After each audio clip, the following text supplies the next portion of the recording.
salt is considered a probable cause of stomach cancer, one of the world's leading cancer killers. If their estimate of an 8% increase in risk for every extra gram of salt a day is correct, then in a country like the UK, nearly 1,700 cases of stomach cancer happen every year just because of excess salt intake. And in a country like the US, it would be thousands more every year.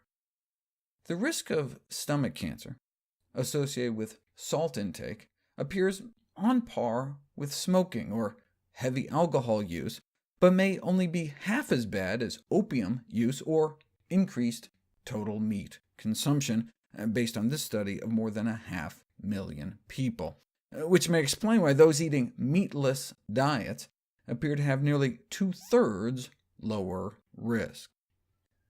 We know dietary salt intake is directly associated with the risk of stomach cancer, and the higher the intake, the higher the risks, but this meta-analysis went further, looking at specific salt-rich foods: pickled foods, salted fish, processed meat, and miso soup.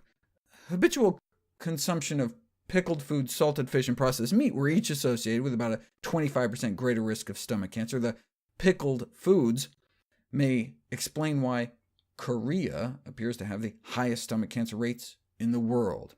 But there was no significant association with the consumption of miso soup.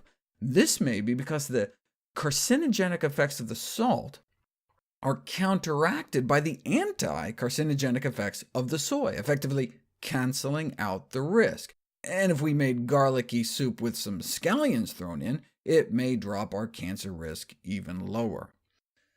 But cancer isn't the primary reason people are told to avoid salt. What about miso soup and high blood pressure? Well, it may be the same kind of thing. The salt in miso is squeezing our blood pressures up, but the soy protein in miso may be relaxing our blood pressures down.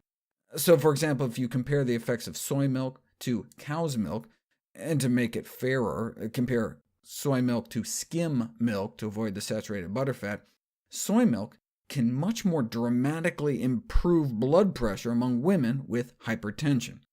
But would the effect be dramatic enough to counter all the salt in miso?